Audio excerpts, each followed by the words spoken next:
With me now is Mitchell Epner, a former federal prosecutor for the District of New Jersey and a current partner at Kubin Tracton Posner. Good morning. Thanks for being here.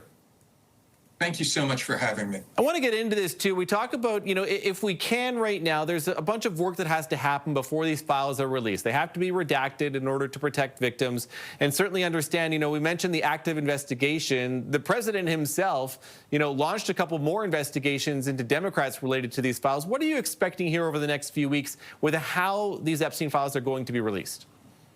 So Donald Trump has been struggling for the last 6 months to prevent this law from passing. He leaned on Republicans in Congress as hard as he could. Once it became clear he was going to lose as a face-saving measure at the last minute, he said, go ahead and do it.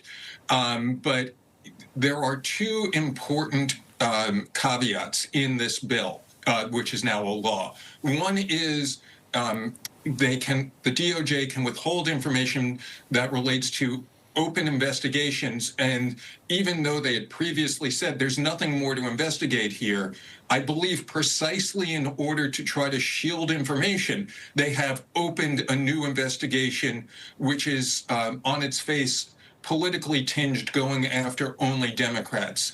Second, and Matt, you didn't mention this part in the lead-in, and I'm not certain that people have really focused on this yet. There's also a carve-out for information specifically authorized under criteria established by an executive order to be kept secret in the interest of national defense or foreign policy. And as your Canadian audience, I'm certain knows, Donald Trump has stretched the idea of defense and national interest to its breaking point in contending that sanctions have to be imposed on Canada because our best friend in the world and our neighbor across the largest unarmed border in the world poses a security threat.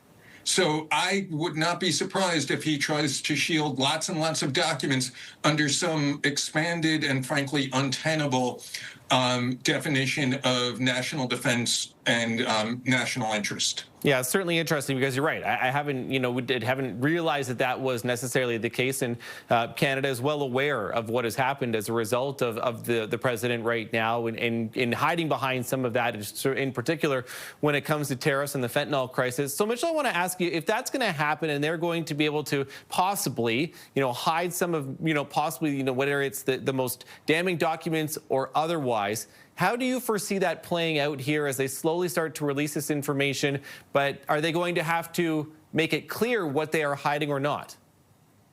So that is the part of the idea that the framers of this bill required, which is within 15 days after the production is concluded, they have to send a report to Congress saying, this is what we included, and here are descriptions of the things that we withheld from production. So Congress, and in particular the Democrats in Congress, having been burned multiple times by a president whose acquaintance with the truth is passing at best, have built in safeguards here. And do you expect, quickly before I let you go, we know that what Larry Summers is dealing with, some of the fallout of his relationship, what's been exposed in some of these documents too. Do we know, at least at any other point, are you expecting the president to face any more political fallout as a result of what could be released in these files?